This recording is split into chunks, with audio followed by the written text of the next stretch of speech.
சூப்பரான உடம்புக்கு ஆரோக்கியமான இட்லி பொடி எப்படி பண்ணலான்னு பார்க்கலாங்க. இது வெயிட் லாஸ்க்குலாம் ரொம்ப ஹெல்ப்ஃபுல்லாக இருக்கும். ட்ரை பண்ணி பாருங்கள்.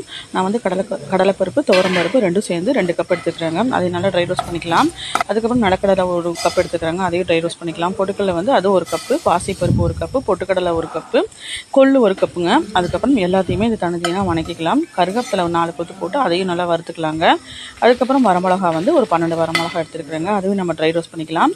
முருங்கை இலை வந்து நான் ஆல்ரெடி வந்து காய வச்சு வச்சுருக்கேன் வெயில்ல, அதையும் வந்து நல்லா ட்ரை ரோஸ்ட் பண்ணிக்கலாம். பார்த்தீங்கன்னா ஒவ்வொன்றா போட்டு இந்த மாதிரி தனித்தனியாக வறுத்து வச்சுக்கலாங்க. கருப்பு உளுந்து அதுவும் எடுத்துக்கலாங்க, அதுவும் 1 கப் எடுத்துக்கலாம். அதுக்கப்புறம் உப்பு தேவையான அளவு எடுத்துக்கலாங்க, அதையும் ட்ரை ரோஸ்ட் பண்ணிக்கலாம். அதுக்கப்புறம் பெருங்காயத்தூள் எடுத்துக்கலாங்க, அதையும் வந்து ஒரு வறுத்துக்கலாங்க. கடைசியாக ஃபைனலாக எல்லாம் போட்டாச்சு. பார்த்தீங்கன்னா அவ்வளோ கிரெயின்ஸ் இருக்குது இதில், ரொம்ப சத்தானது. குழந்தைகளுக்குலாம் காலையில் தோசை சுடும் போது இதை தூவி கொடுத்தாலே போதும், அவ்வளோ சத்துக்கள் கிடைக்குங்க. இது நல்லா ஆறுனதுக்கப்புறம் இது நல்லா